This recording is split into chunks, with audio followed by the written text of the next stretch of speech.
रहमान रहीम। कौम को बहुत बहुत मुबारक हो।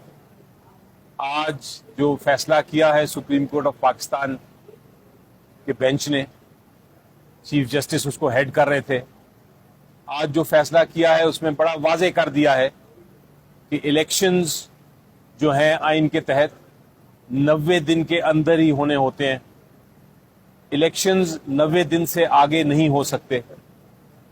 सुप्रीम कोर्ट ने कहा है आइन में चूंकि लिखा है वाज़ेह तौर पे कि आपने इलेक्शन 90 दिन में ही कराने हैं, इसलिए इलेक्शन कमीशन ऑफ पाकिस्तान के पास भी कोई इख्तियार नहीं है कि वो इलेक्शंस को 90 दिन से आगे डिले करे।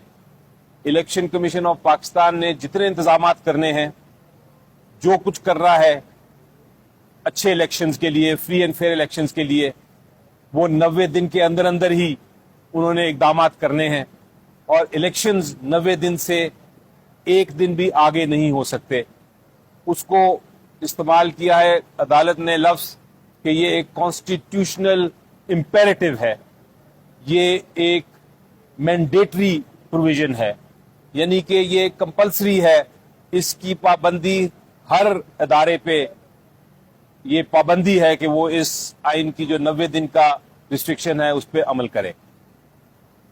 जजमेंट इसलिए देनी पड़ी अदालत को दोबारा क्योंकि इलेक्शन कमीशन ऑफ पाकिस्तान ने एक रिव्यू दायर किया था और पंजाब असेंबली और केपीके असेंबली के जो इलेक्शंस थे उसको जब सुप्रीम कोर्ट ने कहा कि आपने 90 दिन में करने हैं, तो इलेक्शन कमीशन ऑफ पाकिस्तान ने एक एग्जीक्यूटिव ऑर्डर के तहत उसको डिले कर दिया था अक्टूबर तक।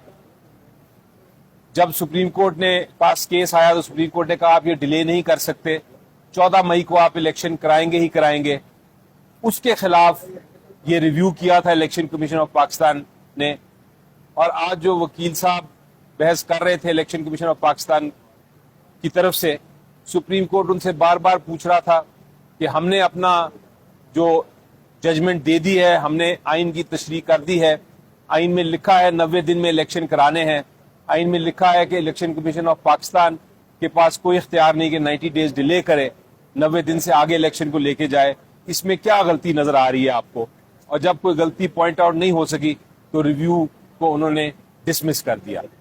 तो इसके बाद मेरा ख्याल है वो जो अफवाहें थी, जो इलेक्शन कमीशन ऑफ पाकिस्तान ने प्रेसिडेंट साहब को भी खत वापस लिखा है कि हम डिलिमिटेशन की वजह से डिले कर रहे हैं इलेक्शन को या करना चाहते हैं, हम नहीं करा सकते 90 दिन में, वो अफवाहें भी अब खत्म हो जानी चाहिए क्योंकि अदालत ने अब ये तीसरा फैसला दे दिया है।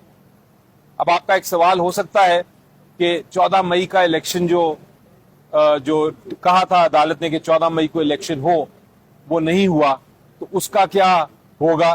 अब मुझे जो नजर आ रहा है कि अब वक्त तो गुजर गया, लेकिन इस जजमेंट के बाद, इस जजमेंट का इंतजार था, इस जजमेंट के बाद अब मजीद डिले का कोई गुंजाइश नहीं। अब अगर डिले हुआ तो सर्टेनली फिर ये कंटेम्प्ट होगी और बहुत सीरियस कंटेम्प्ट होगी अदालत की। शुक्रिया साहब। ये तो 14 मई के इलेक्शन के हवाले से था ना, उसकी रिव्यू पिटीशन थी, ये डिसमिस हुई है, तो अब इसका तो अगले इलेक्शन पे तो कोई असर नजर नहीं आ रहा। अब तो बाकी असम्बलियां भी डिसॉल्व हो गई है, कौमी असम्बली भी, तो अब आगे अगर अगले 90 दिन में भी इलेक्शन कमीशन इलेक्शन नहीं करवाता है तो फिर क्या होगा इसका? जी देखिए, जो इसलिए ये फैसला इस नेशनल असेंबली के इलेक्शंस और जो आने वाले इलेक्शंस हैं इसके साथ इसका बड़ा गहरा ताल्लुक है। उसकी वजह यह है कि एक प्रिंसिपल आइन की तशरीह करने के बाद एक प्रिंसिपल फैसला हो गया है और इन प्रिंसिपल फैसला यह है कि आइन में 90 दिन में इलेक्शन कराने ही कराने हैं, चाहे वो नेशनल असेंबली के हों चाहे वो प्रोविंशियल असेंबली के हों।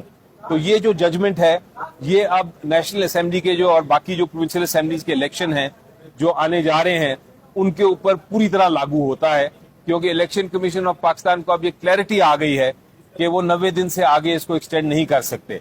मुझे अब उम्मीद है कि इस जजमेंट के बाद immediately election commission of Pakistan जो कि मुशावरत कर रहा है मुख्तलिफ पार्टी से इलेक्शंस के बारे में, अब वो इलेक्शन की डेट प्रेसिडेंट साहब के साथ मिलकर अनाउंस कर देगा।